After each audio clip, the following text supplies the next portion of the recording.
welcome back. This is another chapter of my Read Aloud, a series of unfortunate events by Lemony Snicket, A Bad Beginning. We're going to be reading chapter 4 today, so let's see what happens to the Baudelaire children next. All right, let's get started. Chapter 4. The Baudelaire orphans copied the puttanesque recipe from the cookbook onto a piece of scrap paper, and Justice Strauss was kind enough to escort them to the market to buy some necessary ingredients. Count Olaf had not left them very much money, but the children were able to buy everything they needed. From a street vendor, they purchased olives after tasting several varieties and choosing their favorites. At a pasta store, they selected interesting shaped noodles and asked the woman running the store the proper amount for 13 people. The 10 people Count Olaf mentioned, and the 3 of them. Then at the supermarket, they purchased garlic, which is a sharp-tasting bulbous plant, anchovies, which are small, salty fish, capers, which are flower buds in a small shrub and taste marvelous, and tomatoes, which are actually fruits and not vegetables, as most people believe. They thought it would be proper to serve dessert and brought several envelopes of pudding mix. Perhaps the orphans thought if they made a delicious meal, Count Olaf might be a bit kinder to them. "Thank you so much for helping us out today," Violet said, as she and her siblings walked home with Justice Strauss. "I don't know what we would have done without you." "You seem to be very intelligent people," Justice Strauss said. "I dare say that you would have thought of something, but it continues to strike me as odd that Count Olaf asked you to prepare such an enormous meal. Well, here we are. I must go inside and put my own groceries away. I hope you children will come over soon and borrow books from my library." "Tomorrow?" Klaus asked quickly. "Could we come tomorrow?" "I don't see why not," Justice Strauss said, smiling. "I can't tell you how much we appreciate this," Violet said carefully. With their kind parents dead and Count Olaf treating them so abominably, the children were not used to kindness from adults and weren't sure if they were expected to do anything back.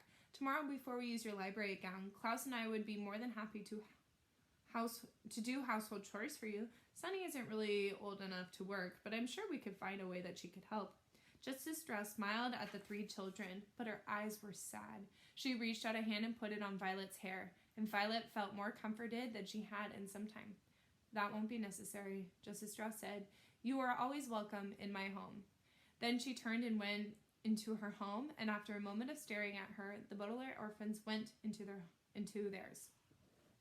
For most of the afternoon, Violet, Klaus, and Sunny cooked the puttanesque sauce according to the recipe. Violet roasted the garlic and washed and chopped the anchovies. Klaus peeled the tomatoes and pitted the olives. Sunny banged on a pot with a wooden spoon, singing a rather repetitive song she had written herself. And all 3 of the children felt less miserable than they had since the arrival at Count Olaf's. The smell of cooking food is often a calming one, and the kitchen grew cozy as the sauce simmered, a culinary term which means cooked over low heat. The 3 orphans spoke in pleasant memories of their parents and about Justice Strauss, who they agreed was a wonderful neighbor in whose library they planned to spend a great deal of time. As they talked, they mixed and tasted the chocolate pudding. Just as they were placing their pudding in the refrigerator to cool, Violet, Klaus, and Sunny heard a loud booming sound at the front door and it flung open. And I'm sure I don't have to tell you who was home. "Orphans!" Count Olaf called out in a scratchy voice. "Where are you, orphans?" "In the kitchen, Count Olaf," Klaus called. "We're just finishing dinner." "You'd better be," Count Olaf said, and strode into the kitchen. He gazed at the 3 Baudelaire children with his shiny eyes. "My troop is right behind me, and they are very hungry. Where is the roast beef?" "We didn't make roast beef," Violet said. "We made puttanesque sauce." "What?" Count Olaf asked. "No roast beef?" "You didn't tell us you wanted roast beef," Klaus said. Count Olaf slid forward toward the children so that he looked even taller than he was. His eyes grew even brighter, and one eyebrow raised in anger. "In agreeing to adopt you," he said, "I have become your father, and as your father, I am not someone to be trifled with. I demand that you serve roast beef to myself and my guests." "We don't have any," Violet cried. "We made puttanesque sauce." "No, no, no!" Sunny shouted. Count Olaf looked down at Sunny, who who had spoken so suddenly. With an inhuman roar, he picked her up in one scraggly hand and raised her so that she was staring at him in one eye. Needless to say, Sunny was very frightened and began crying immediately, too scared to even bite the hand that held her. "Put her down immediately, you beast!" Klaus shouted. He jumped up, trying to rescue Sunny from the grasp of Count Olaf, and he was holding her too high to reach. Count Olaf looked down at Klaus and smiled, a terrible, toothy grin, raising and wailing Sunny up even higher in the air. He seemed to be about to drop her on the floor when there was a large burst of laughter in the next room.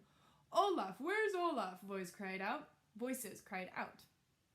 Count Olaf paused, still holding the wailing Sunny up in the air, as members of the theater troupe walked into the kitchen. Soon they were crowding the room, an assortment of strange-looking characters of all shapes and sizes.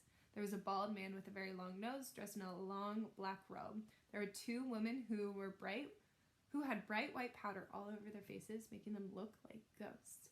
Behind the women was a man with very long and skinny arms, at the end of which were two hooks instead of hands. There was a person who was extremely fat and who looked like neither a man nor a woman. And behind this person, standing in the doorway, was an assortment of people that children could not see, but who were promised to be just as frightening. "How are you, Olaf?" said one of the white-faced women. "What in the world are you doing?" "Oh, just disciplining the orphans," Count Olaf said. "I asked them to make dinner, and all they have made is some disgusting sauce." "You can't go easy on children," the man with hooked hands said. "They must be taught to obey their elders." The tall, bald man peered at the youngsters. "Are these," he said to Count Olaf, "those wealthy children you were telling me about?" "Yes," Count Olaf said. "They are so awful I can scarcely stand to touch them." And with that he lowered Sunny, who was still wailing, to the floor. Violet and Klaus breathed a sigh of relief as he had not dropped her from the great height. "I don't blame you," someone said in the doorway. Count Olaf rubbed his hands together as if he had been holding something revolting instead of an infant. "Well, enough talk," he said. "I suppose we will eat their dinner, even though this is all wrong. Everyone follow me to the dining room, and I will pour some wine. Perhaps the time these brats serve us, we will be too drunk to care if it is roast beef or not." "Hurrah!" cried several members of the troupe, and they marched through the kitchen following Count Olaf into the dining room. Nobody paid a bit of attention to the children, except the bald man, who stopped and stared Violet in the eye. "You're a pretty one," he said, taking her face in his hands. "If I were you, I would try not to anger Count Olaf. We might wreck that pretty little face of yours." Violet shuddered, and the bald man gave a high-pitched giggle and left the room. The Baudelaire children were alone in the kitchen, found themselves breathing heavily as if they had just run a long distance. Sunny continued to wail, and Klaus found his eyes were wet with tears as well. Only Violet didn't cry, but merely trembled with fear and revulsion at revulsion, a word which here means an unpleasant mixture of horror and disgust. For several moments, none of them could speak. "This is terrible, terrible," Klaus said finally. "Violet, what can we do?" "I don't know," she said. I'm afraid." "Me too," Klaus said. "Hooks," Sunny said as she stopped crying. "Let's have some dinner," someone shouted from the dining room, and the theater troupe began pounding on the table in a strict rhythm, which it was an exceedingly rude thing to do. "We'd better serve the puttanesca," Klaus said, "or who knows what Count Olaf would do to us." Violet thought of what the bald man had said about wrecking her face, and she nodded. The two of them looked at the pot of bubbling sauce, which had seemed so cozy while they were making it, and now looked like a vat of blood. Then, leaving Sunny behind in the kitchen, they walked into the dining room, Klaus carrying a bowl of interestingly shaped noodles, and Violet carrying the pot of puttanesca sauce and a large ladle with which to serve it. The theater troupe was talking and crackling, drinking again and again from their wine cups and paying no attention to the Baudelaire orphans as they circled the table, serving everyone dinner.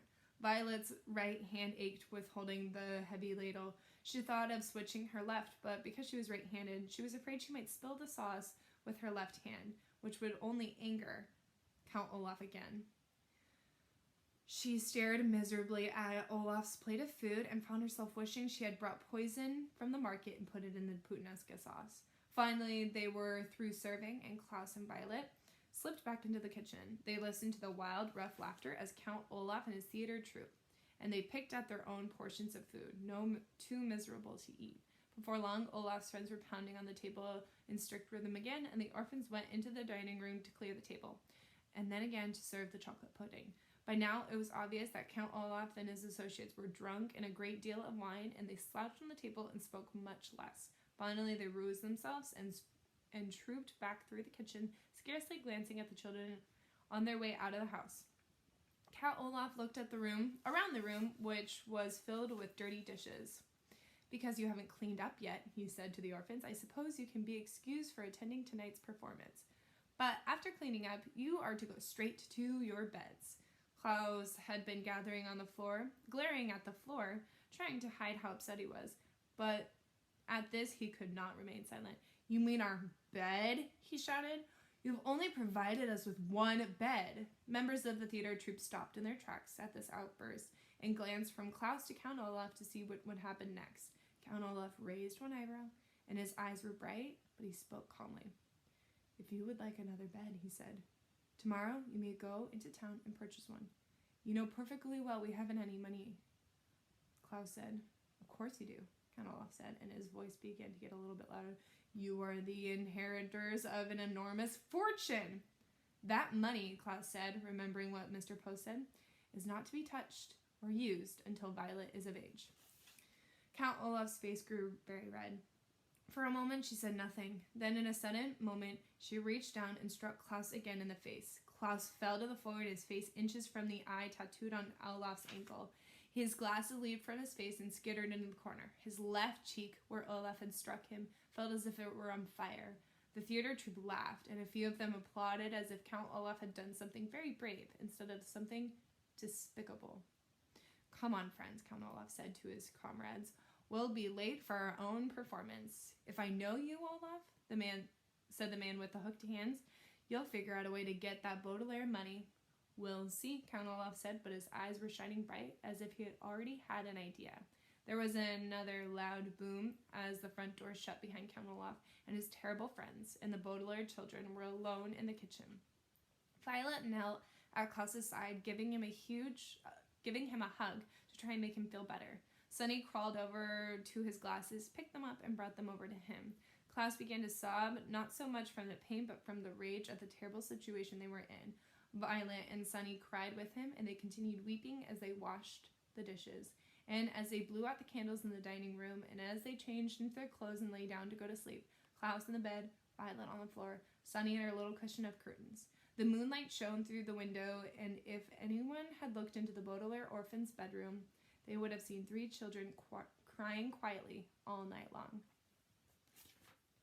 Okay, wow, that was chapter 4. A lot of stuff happened there. It's really getting interesting. I see why they call it a series of unfortunate events. Unfortunately, these Baudelaire children just keep getting horrible things happening to them. So thank you so much for tuning in. I hope you like this chapter. Stay tuned for the next chapter, next read aloud. Bye, everybody.